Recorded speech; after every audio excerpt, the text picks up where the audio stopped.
There's a weird thing here though, where you've got like some members of the church that are really on the far right and who were actually really sympathetic to some of those white nationalists. And Oh, it's, stop it. dude, I'm not joking. Like, I've got stories. It is the doctrines of men mingled with scripture. I think we are going to see like very, very hard days ahead on the right and the left in the church. First of all, I think BYU at some point is going to cease to exist as we know it. BYU right now is a place where progressives hide. Come Like on. there's a reason why when I was just called just because you're against the far left doesn't mean you're on the far right. I know. That's a lampoon why, that the mainstream media puts out there all the time. That's utter garbage. And you can't, dude, when polled, the American population does not believe in white supremacy. There's literally more people that believe Elvis is still alive than actually believe that they're superior due to the tone of their skin. Like it's a verifiably, Pew and Rasmussen both found the white supremacy claim to be a claim that is not held in high regard or belief by virtually anybody in the United States of America. So how can you walk around saying, oh yeah, a bunch of members of the church here like it? I mean, like, there's literally more people that believe Elvis is alive, and you never talk about the people that actually think Elvis is alive in your ward. It's true, though. It honestly is true, and it's crazy. But I should say it used to be true. A lot of these people, maybe all of them, left the church during COVID. I have not seen them back at church, and they used to rage against President Nelson, rage against him, kind of like hated Quaker. him. Wow, that's crazy, man. So you think, actually, I do have to tell you, this is the first time in my life where I have noticed an exit in the church to the right. Oh yeah. Oh yeah. And it was during COVID. And by the way, this is an exit I understand though, because I see it from young members in our comment section saying, hey, why won't the church defend us? Why, when I just got busted at school for writing a paper saying, hey, you know what? I actually think there's a biological difference between men and women and no societal construct can take that away. And I got in trouble and I said, hey, this is my religion. And then my stake president was called. He ended up saying like, oh, well, yeah, the way he said it was wrong. But, and instead of saying like, no, that's actually what we believe. And he's actually probably right. What's your problem with what he said? Instead of defending him, he's like, yeah, I got thrown under the bus by my own church leadership for saying what I've been taught at church in an unaggressive manner. Like, why won't the church defend us? Has the church given up on North America?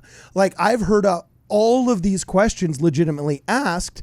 Even Kwaku L himself here has said like, we're talking a lot about globalism now, and a lot of these proclamations the church is putting out, the terms global citizen and things like that are flying at the UN just like they're flying out of the church office building. Some globalism could be good. And I'm by the way, I'm not even an anti-globalist in the sense of, hey, it's what made the post-war world wealthy, because any country could trade with any country. So I think it's a tool that is neither inherently evil nor inherently good, just like a gun is a tool that is neither inherently evil or inherently good. Okay? So it's like, all I'm saying is that in my lifetime, it's the first time we've always seen an exit to the left, but I've never seen an exit to the right. However, this exit to the right, I see people asking much more legitimate questions than they're asking about to the left, because the left, it's always straw man arguments. It's always like, so like, why do you hate gays? It's like, no, we don't hate gays. I've never heard an anti-gay sermon in my life. There's no hatred in our church. We all believe that we're children of God. That is a straw man argument, a false premise. But on the right, they're like, wait, hold on a second. If we're all about agency and we've never commanded in my living lifetime that somebody go do a physical thing, why are we doing that now? And why am I getting mistreated at church? They didn't. Okay, they wrote it so perceivably bad. And by the way, this is why I'm still here. So, I look at that and I'm like, it's a much bigger straw man on the left than on the right. Enough so that I'm like, I really do feel like the church office building has become a little bit of an ivory tower detached from real life. And I don't think you're right to exit the church in a little tizzy fit, or else you're no different than the leftists. And when you're saying this church office building, are you referring to the prophet and apostles, or are you referring to the the bureaucracy. support staff bureaucracy? Yeah, No, I think I that's an feel important distinction to make. I feel the most in the know people in that building are actually the ones highest at the top, which is a frustrating inversion to the way normal institutions work. Like normal institutions work so much so that like the closer you are to the people, the more they understand the people. But part of the reason why I think the Church of Jesus Christ of Latter-day Saints is the true church of God is because it behaves completely differently than all the other failed earthly institutions I know, because it's not bankrupt. You know what I'm saying? Right. It's the only one with a savings account. And by the way, that savings account is motherfrickin' huge. These people practice what they preach. They've been preaching the law of the harvest for 2,000 years. And you're gonna see why it's necessary. Yeah, and they're gonna have the will. GDP of a banana republic, right? And they use it benevolently. I mean, there's really no criticisms about how they use the money, at least in the sense of like, dude, nobody's buying private jets and cruising here. Like these prosperity gospel pastors always get Think caught of up how in. many private jets Uchtdorf would have if that were the case. Yeah, So, he'd be flying Cardin? them. Yeah, Cardin, yeah. you might chastise me for not saving this for the show, but I'm just going to tell you. In like 2000, I can't remember when this was, like 2015 or whatever. Yeah. That I've never been more depressed for the right wing of the church than when I saw Glenn Beck hold a rally for Ted Cruz in Provo, where 10,000 people showed up, and Glenn Beck said that Ted Cruz is anointed by God to save this country and its constitution. Like anointed, that's Messiah language. And people were crying.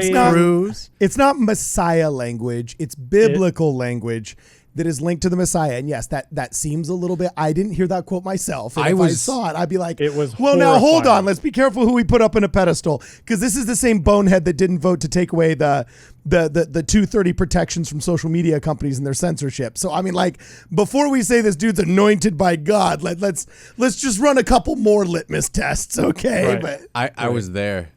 You were did he really say that? I don't even remember that. He did. Yeah, and I'm sure he people did. were crying. I was right directly behind him. I like went because my and Doug, my but wife's let me family tell you why invited they're us to crying go. though. Let me tell you why they're crying though, and why I think if he did say it, I want to go see it myself. Okay, because after having suffered through the Trump years where anything he said was converted into this white supremacy comment, and if you actually voted for him, you are a white supremacist too. I never take what anybody says somebody else said anymore, especially if they're Republican. I never take it for face value, and I always look it up and read the transcripts and the video myself before I ingest as fact what that person said, because political motivation literally underscores everything in this country. But anyway, if that is indeed what he said, I do believe it is excessive. It's not the language I would choose. But the reason why it carries water, just like Donald Trump's phraseology of fake news carries water to this day, is because people are so sick and tired of seeing their families destroyed and their social fabric destroyed by leftist secularism that gets away with it. Because if you say, hey, wait a second, we're not that way. Well, that's what a white supremacist would say. And no, wait a second. No, you're being a crybaby right now. That's not the way I am. Well, yeah, that's exactly what a bigot would say, and a homophobe and a misogynist. Right. They're so they're crying because they finally have somebody willing to stick up for them. The deplorables were only the deplorables because Hillary Clinton finally said what they've been saying quietly out loud, that they're elitists who hate you, who don't care if you live, exist, own property, or have a prosperous family that's healthy. And while your children die of fentanyl poisoning, while your children die and are underserved in public schools that don't work and teach them how to read and write, and while your roads fall apart and your infrastructure fails and your jobs are shipped overseas, we don't care. Because if you complain, worker bees, if you complain, deplorables, okay, we're just going to send you to the social media gulags and censor you, or else we're going to, lambast you as racist and hold your humanity hostage. So if you're somebody whose life has been destroyed by leftism, or the life of your loved ones has been destroyed by leftism, and you see somebody out there who actually has the spine to get up and defend God and country, even a little bit, They're a freaking savior. Do you know Andrew Yang was massive in right-wing groups in this country when he first started? Andrew Yang was literally endorsed by the legit, like, 2 white supremacists that exist in North America and their websites. And you want to know why? It'll blow your mind. He had the audacity to say, you know what? Appalachian poverty is just as bad and grinding as some black urban poverty. And you know what? U.S. citizens dying of fentanyl in the Midwest that are white young men who die hopeless and suicidal and of drug overdoses are just as important a loss to our country as, you know, young Latinos trying to save their lives and cross the border, and, you know, young black men who are in ghetto schools that have a high school to jail to gang pipeline, and their lives matter too. He had the audacity to say something as simple as, you know what? White citizens aren't bad people and matter too. And that's like, they're so used to being absolutely vilified with impunity. I can literally say on YouTube right now, white people suck. White people are evil. Due to their skin color, they are bad, make poor decisions, have diseases, deserve to die. That will literally go out on YouTube, unfettered, unadulterated. Yep. And I can't say anything remotely close to that about any other racial, socioeconomic, ableist. I can't say that about any other group whatsoever, except for white Christians. So, I mean, if Andrew Yang, a freaking Democrat who supports universal basic income, is getting the endorsement of like the 2 dudes that actually have white supremacist podcasts in early 2019, because he simply said, hey, you know, white people can have tragic deaths too. That shows you how absolute garbage our media and society is. So I'm not surprised that some woman is crying in Provo, Utah, because Glenn Beck said that Senator Cruz is the anointed one. Oh, I totally agree with you about the state of things. My concern with stuff like this is, you know, is just people honestly creating political idols and worshiping them like we're supposed to. Okay, we should probably save that for the show. Well, no, anyway. let's just finish this up, because Kwaku's coming back now. He had to post something for Young and Dumb before a deadline. No, But Brad said this yesterday about Sisters in Zion. We just recorded a podcast that we're putting up tomorrow. Okay. Oh, really?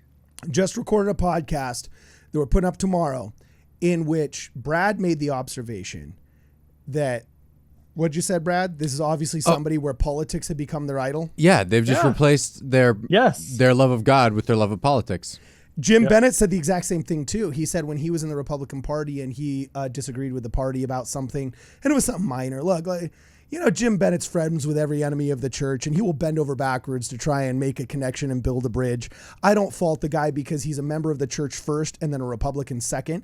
In fact, I have that phraseology from him, because he said when he disagreed with the party, was going against the party on something, he said it amazed him how many members in his stake and his ward were Republicans first and then Christians and members of the church second. Right. So for me, I don't care what your ideology is. I don't care what your political leaning is. I don't care about any of that crap. As long as you're a child of God first, child of the covenant first, member of the church first, and then Republican, Dodgers fan, or Democrat, Giants fan, or whatever second. And that's the problem with progressive Mormonism, is they're not Mormons. They purposely call themselves progressive Mormons first. And I think there's a very, very deep significance to how they self-identify, that the progressive comes first, because if we're honest with ourselves, they're not Mormons, they're progressives. They're missionaries of progressivism into Mormonism instead of being missionaries of Mormonism into progressivism. And politics is their God and their idol instead of Jesus Christ and God and the Holy Ghost. Yep. Yeah. I agree. Did I beat you into submission? Did I verbally accost you into just agreeing? No, it's like, no, I think he's been on the same page for a long time. Oh yeah, I know. There are several things that I could say that are kind of their own cans of worms and their own episodes. I'm like, you know, we may as well just move on. But no, I totally get you. I think the United States is going to hell, and the church, I think we are going to see like very, very hard days ahead on the right and the left in the church because of all this. Okay, like what? I agree with you, but I want to know, what are you seeing coming down the pipeline? Well, I think, first of all, I think BYU at some point is going to cease to exist as we know it. Oh yeah. And that is going to wipe out so much. Like, you're going to see a lot of progressives who are just kind of hanging on and pretending right now are not going to be able to do that anymore. And because BYU is probably going to cease to exist over the proclamation on the family. Mm-hmm. And well, that's why all the progressives attack. Like, I saw Stacey Harkey, who I know is a buddy of these guys, so I'm not going to rip on the cat, you know what I'm saying? But he's constantly tagging BYU in videos, bragging about how he tags them in gay videos. And he thinks it's funny and so on and so forth. But he's no different than all of the anti-Mormon activists who are constantly attacking BYU as a proxy for the church. Yeah. You know what I'm saying? No, I think... Oh, yeah, you can go after BYU and its Title IX accommodations, its federal funding, it's things like that, in ways that you could never go after a religious organization that's protected, and it's a proxy war.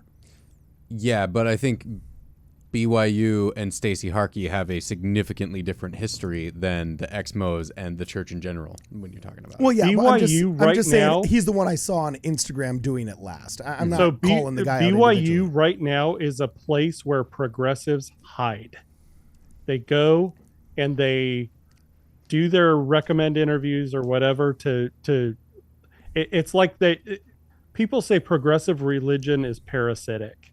And we have a lot of parasites at BYU, progressives who are just, that's where they're deriving their strength, is like, how can I proselytize my view into the church? Well, in my professorship, that's where I'll do it. Yeah, they're missionaries of progressivism into Mormonism. That's not going to be possible in the coming years. Okay, now I want you to clarify something. Are you saying BYU is going to cease to exist because of failure from within and the church shutting it down, or because of external pressures from without causing the collapse?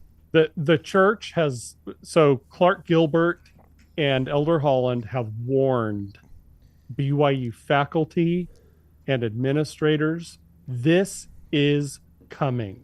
We are not going to give in. You have time to make adjustments. You have time to make other plans, but we are not going to give in.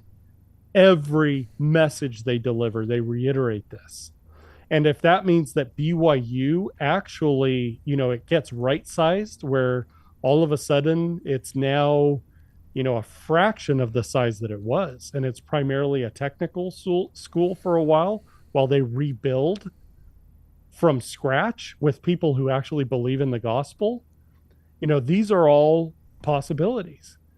And it is you're going to see progressives just like the mask is going to come off with a lot of them, and they're going to rage and howl and freak out. And it's going to be so ugly. And it's just like when you take a drug addict's high away and you stick him in the cold turkey tank.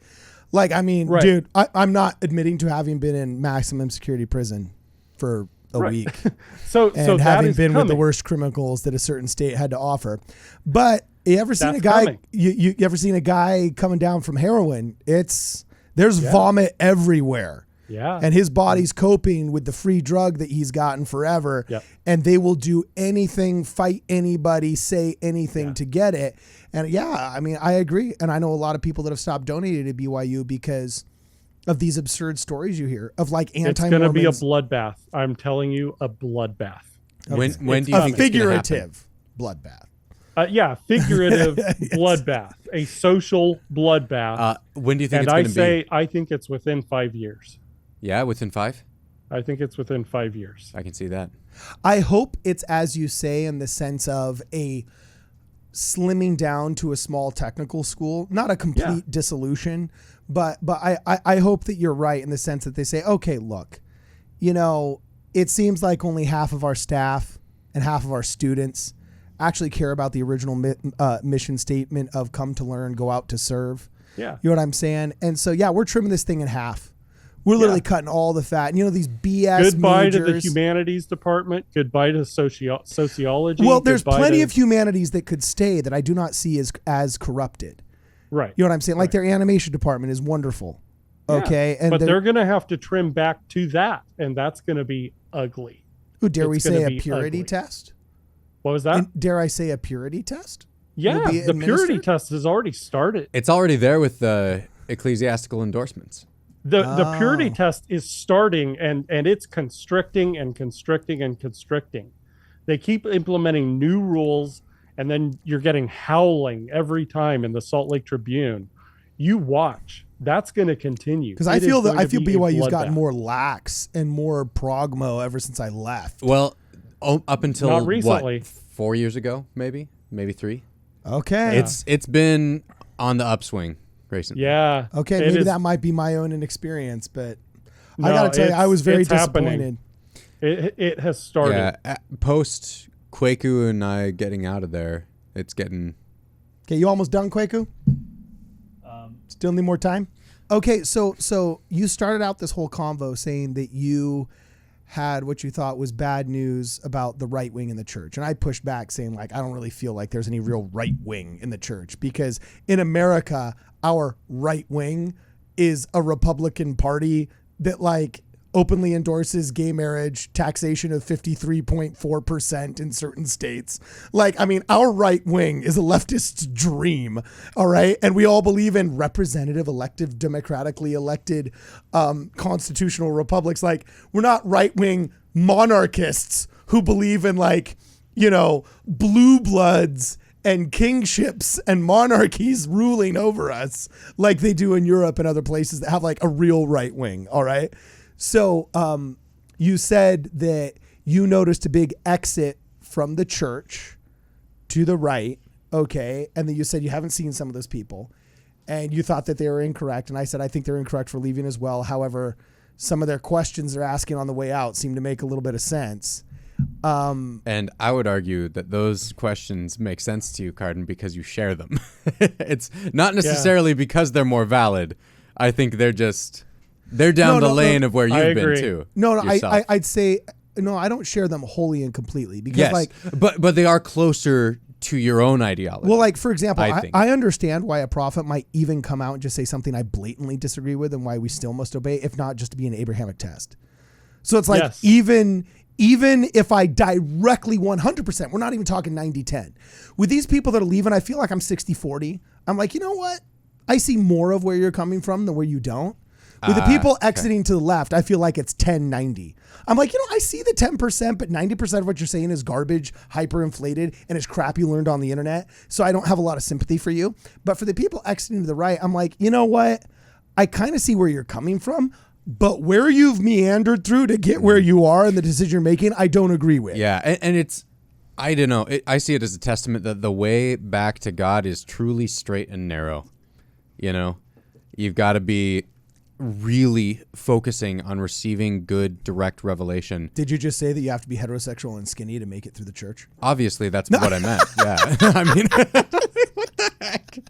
Well, the straight and narrow is a dad joke. You know what I'm saying? but yeah, I think that I don't know, when I see this happen, even though it's different issues that you're talking about here, Cardin, it is the same problem, and it's that they're putting their politics before God. Oh, and they're putting themselves and their decision making and judgment before God's Yes. judgment, which is the same thing we talked about in our last podcast about Aleister Crowley's anti-doctrine being do what thou wilt Yes. instead of doing God's will. And so this is a thing, it is the doctrines of men mingled with Scripture. And there's an important aspect to that doctrines of men coming first, because they take their ideology and then mingle it with Scripture to try to justify it, right? They don't do it the other way around. They don't let their theology inform what they believe politically. They say, hey, here's what my politics say, so I'm going to try to make the church more that way, and if it doesn't, I'm going to be out, you know? So that's what I think we're seeing on both sides of the political aisle, left and right. It's they have taken the doctrines of men and mingled them with Scripture until they can't stay anymore, you know? Right. All right. Okay. So part of the reason I say what I say, Cardin, is if you look at a lot of ex-Mormon stories, a lot of them say, I was so conservative. I was so right wing. I checked all the boxes. Look how conservative I was. I wore And- jeans and a white t-shirt on Saturdays. I was so conservative. And it's like, what? Well, but there was never like, okay, I connected with God. I actually I was living in God's presence with revelation. It and that becomes kind a of- laundry list of like, I served as an elders quorum president, and I was always doing my Yes. ministry. It's like things Whenever that- I see those people in the comment section, I always know they're an anti-Mormon Exmo.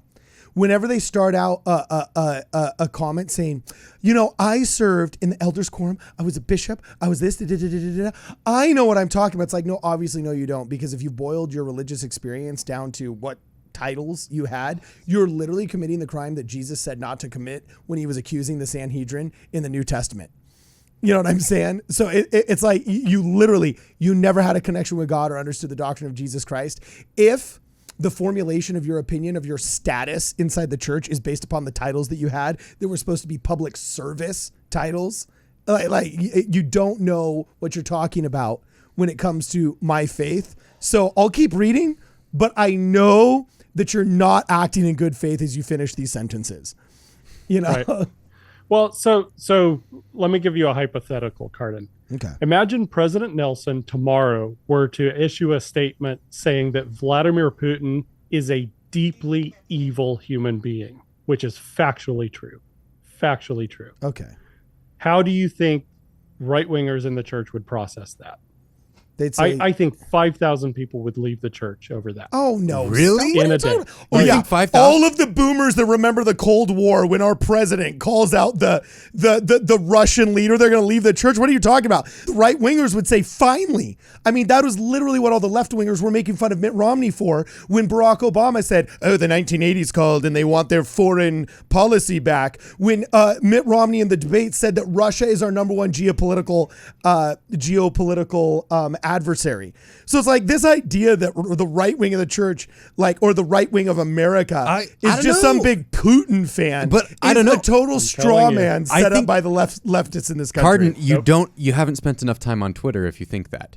Right. People Right. joking. Okay, I'm telling you. people joking to piss off leftists. There about is that Vladdy happening. Daddy. Okay. There, some of that is happening, It's sincere. but there is the sincere side Oh too. my gosh. Oh, It it's is- sincere. Oh, no. They're really sincere. And I know this because I want to believe it, and confirmation bias about my presuppositions about the right wing America No, that Cardin, CNN has put out. There are totally 100% confirm people, this. I think Kwaku will agree. If you look online, you will find people who think Vladimir Putin is on the right side. And Oh, a ton. Okay, I think there's people that think he's on the right side, okay, of a mistaken war that they don't feel we should be in. The only people I've met that actually give any kind of positive words out of their mouths towards Vladimir Putin are people that have told me this. They say, if I had to choose between Zelensky and Putin, I would choose Putin, and here's why. Both are dictators that control their state's media. Both have outlawed opposition parties. Both have summarily executed people without habeas corpus and are committing, thought crimes and hate crimes against their own people. Both are bloody dictators. So at least Vladimir Putin is saying, hey, NATO keeps inching its borders closer to mine, and I feel like I and my country am being threatened by this encroachment. Meanwhile, NATO keeps marching, and anybody that says, hey, NATO can't keep marching, it might lead to World War III, it's got to be a racist, white supremacist, Putin-loving person.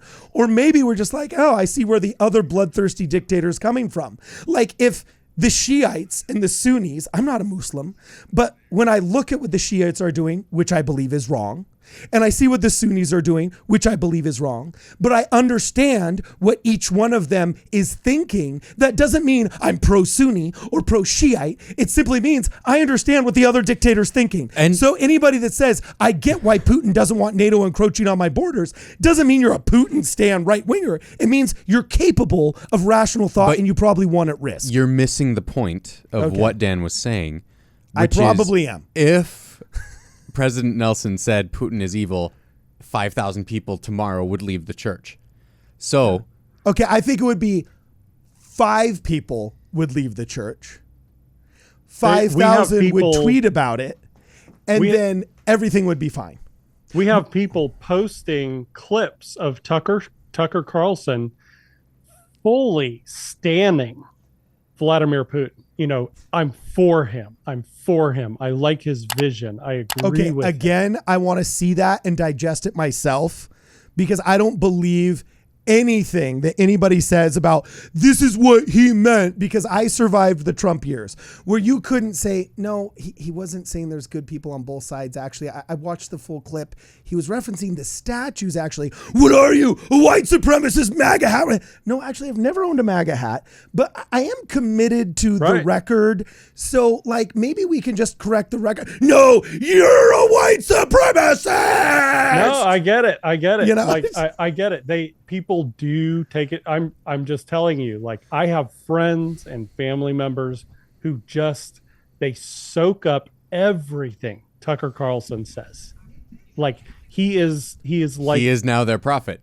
He's the 13th apostle. Okay, but also in the quorum maybe of the we should 12. just, what do him and Ted Cruz and all these other people have in common, no matter how mistaken we feel some of their deeper doctrine might be? Dead fish handshakes. Okay, I don't know if Tucker Carlson has a dead fish handshake, but you have mentioned that Ted Cruz has a dead fish handshake. It was horrifying. But the only thing that all of these people have in common is they're willing to go out on a limb and say basic truths such as, hey, America's got its flaws, but we shouldn't have to burn it to the ground.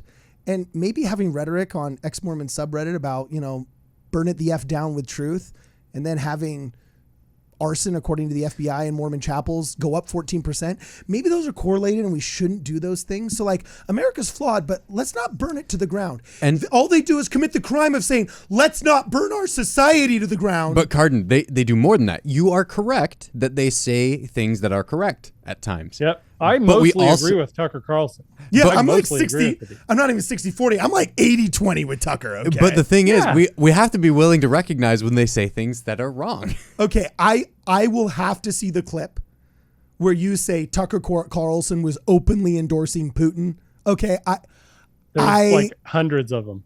Okay, I watch Tucker Carlson pretty regularly, and I can't remember a time where he said something. I shouldn't say regularly. I'd say at least twice a week, I digest his opening monologue.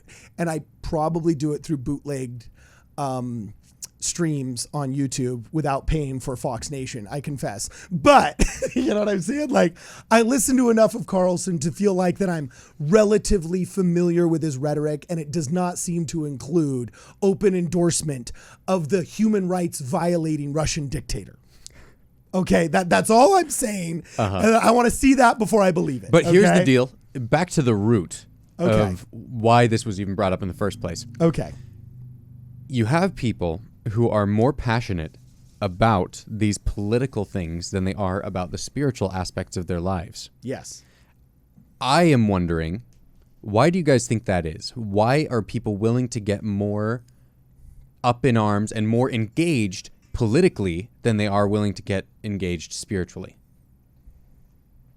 I have a good answer for that. Yeah? Hit it. In 1995, Elder Oaks gave a talk at BYU, and he condemned the entire church. And he said, in our meetings, we don't talk about Jesus Christ.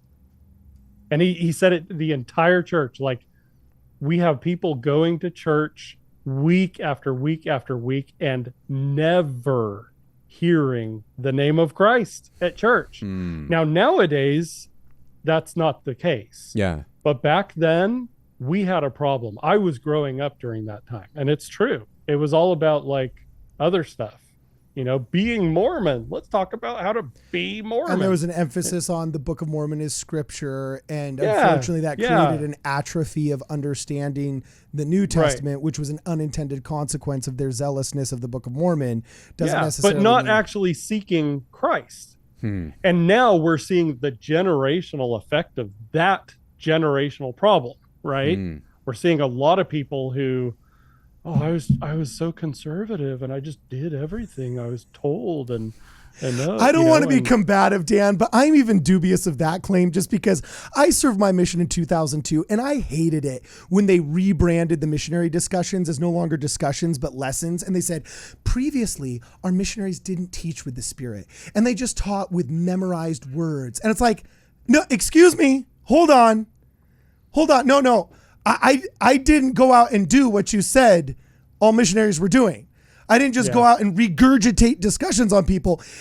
And yet I read like 10 different articles in the Liahona and the Ensign and from the mission president saying, now elders, we're going to teach with the Spirit. It's like, excuse me. That's what I've committed to doing from the beginning. So just because the church office building says, well, you know, our people, we struggle teaching with the Spirit, doesn't mean I'm going to believe whatever that bonehead in that department wanted to say in his press release. So if Dallin H. Oaks comes out and says like, well, you know, in the 70s, that was a decade of not talking about Christ. I'm sorry.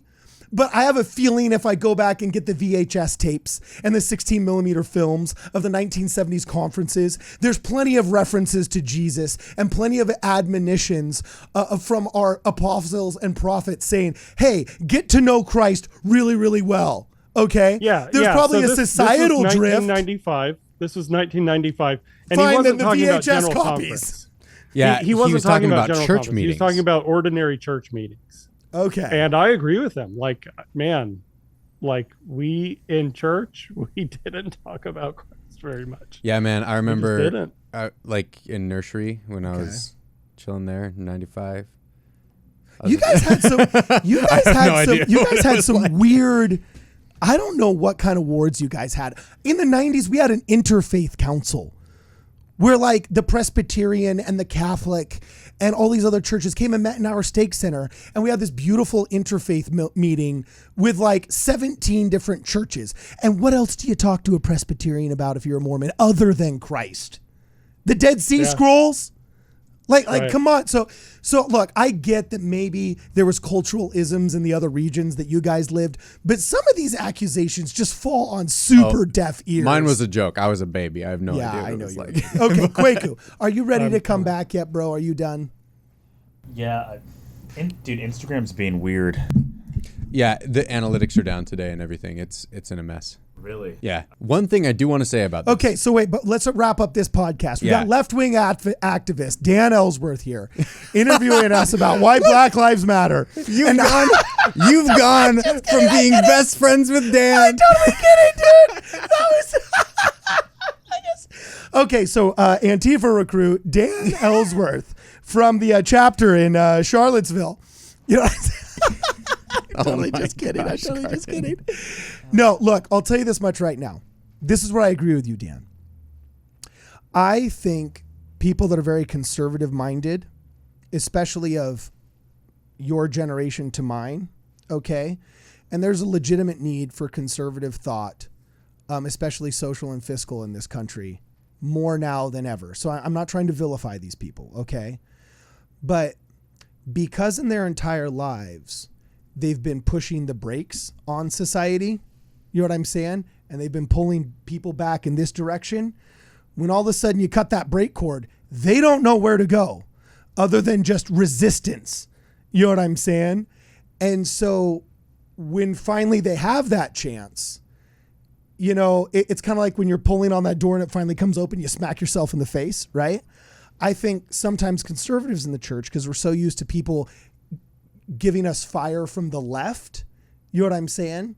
They have blind spots for arguments on the right, and they develop some bad ideas. Like, I think some of these bad ideas from the Doctrine of Christ guys, we've interviewed them, and there's some very nice and sincere dudes, okay?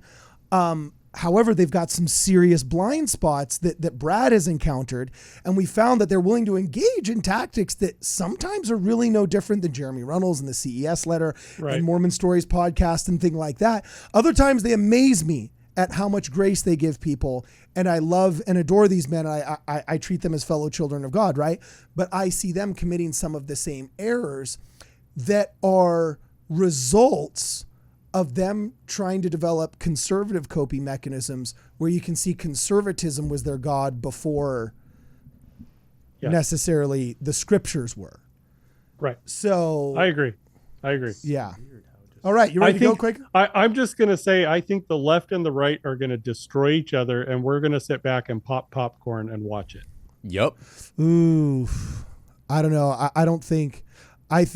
Then you need to read the White Horse Prophecy. Actually, we are going to have to do our own thing at some point. We're going to have to do our own thing. I think you underestimate how closely tied to the right and left the average American is. And I think that when the left and right Have really you finally do come to blows. Have you actually looked at the surveys showing how dissatisfied with both sides the average American actually is? Yes, but they don't understand how closely related to both sides they are. It's just like people think like, oh, well, you know, would we really miss X, Y, and Z person in our family if they left? Yeah, you'd be really surprised. You'd be really surprised how closely tied you are to that person, how much you actually depend upon them, how much they actually help you out, how much like it's so easy. And this is why I've always also stayed active. Even when I'm frustrated with somebody at church, even when I'm this, even when I'm that, I've seen what happens when you leave. It's never better and everybody always underestimates it. And so it's like I've seen enough through others to know that, look, I don't look forward to Armageddon. So that's the other thing. I'm a huge like Second Amendment guy. You know what I'm saying? And all the time at the gun range, you hear people like make jokes like, oh, yeah, bring it, man. I can't wait to fight Antifa on equal grounds. You know, I've been glossing my Glock 9 for 20 years waiting for this day, you know? And it's just like, do you realize what you're saying? Like these people are kids in your community on your street. And if we have to engage in factional warfare in order to actually preserve our life and our property, do you know what it's like not being able to sleep at night because you don't know if somebody's going to throw a freaking Molotov cocktail through your window? Like, have you ever lived in a country that has political factional violence and has Yeah, I have too. Mm-hmm. You would never wish this upon anybody, no matter how much you like shining your Glock 9 and no matter how much you hate Antifa. This is not something you like, because by the way, if we unmasked Antifa and they took all those black hoods off, you'd be surprised how many people you recognized as loved ones in that crowd. You know what I'm saying? So it's like, whenever you say like, oh, hey, you know, I think the left and right are going to destroy each other and we're going to eat popcorn. No, I think when the left and right destroy each other, we're going to be digging a lot of graves for people we love and planning a lot of funerals and regretting any kind of intervention we did not engage in beforehand. That's what I think. I see it going differently, but okay. You got a bigger gun collection than I do, dog. No. Okay, you back, Kwaku? Basically. Basically? If Okay. you just don't have the camera on me for a second, I should be okay. Okay. All right. Anyway, we'll end this one. I'm stopping to record it. Oh no, finish your thought. I think we should wrap this one up a little bit better. Okay. I just think that when it comes down to it, we need to make sure that we, as members of the church, are doing what we can to ensure that we are not letting politics become our God, and that we are not falling into a line and a way of thinking that we are thinking that the political goals of political parties are the end goal at all. We need to have a more eternal perspective than that. Okay, fair enough. And that actually brought me back to trying to answer Dan Ellsworth's question, which I think was actually very profound, Dan. Where he said, why do you think it is that they're able to give so much more credence to politics than they do religion?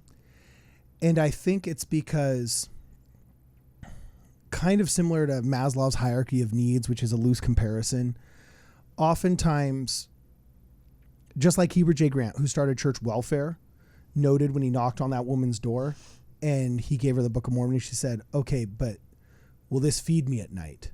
You know what I'm saying? And he realized, wow, I need to give her bread just like I need to give her the bread of life. You know what I'm saying? It's a famous story of why Heber J. Grant decided to start the church welfare program when he was on his mission. I believe it was in England or something like that. I'm probably botching the story, by the way. So all the church historians are going to be like, this is a real quote in the comments, you know? But anyway, I think politics becomes a false idol so much faster because people see a perceived immediate influence in their life faster because they are naturalistic and immediately physical ramifications. Okay. Whereas spiritual decay oftentimes takes longer, and spiritual reinforcement and growth takes longer to notice the benefits of. Okay, that's why I think politics so quickly becomes a false idol, because it's naturalistic. I agree, 100%. Okay. So, anything else we want to say on this one? We'll cut it down, and then we'll. I just wonder if Dan has any thoughts on ways that we can protect ourselves from falling into that. We need to pay attention, and I've said this before. Elder Richard G. Scott, before he died, he gave a talk where he talked about the jalapeno and the grape. He said, God's influence is like a grape. Our emotions are like a jalapeno. And when you are just snacking on jalapenos, you cannot taste a grape. And so when people are giving us political messaging, you got to pay attention. Are you just dieting on jalapenos all the time? And desensitizing ourselves to the spirit. Absolutely. Absolutely. It was a very profound remark he made in conference. And I think that lines up really, really well with what we've just learned in General Conference, where they're talking about how important it is for us to recognize the gift of the Holy Ghost in our lives and to hold fast to that, to keep focusing on that. I really appreciate that, Dan. I think that's good. Right. Cool. All right, man. We're done for now. This is Okay. great. This is Midnight Mormons. See you in the next program. Hey guys, Cardinellis here. Thanks for watching our show. Before you go to our next video, I want to take care of a couple of things. First, could you please make sure that you are subscribed to this channel? And before you move on, if you're already subscribed, please make sure that you've also clicked on the bell icon next to the subscribe button so you are, quote, notified of all of our postings. If you don't click on that bell, you may only see an occasional upload of ours. Also, if you could please share this with a friend, with a family member, with a coworker. All you have to simply do is press that share button and then SMS text it or email the link to one of your friends and say, hey, I thought this was funny. What did you think? And it's going to help our channel grow even that much more. If you have yet to press that like button, please smash the like button. Thank you for participating in our channel. We'll see you in the next program.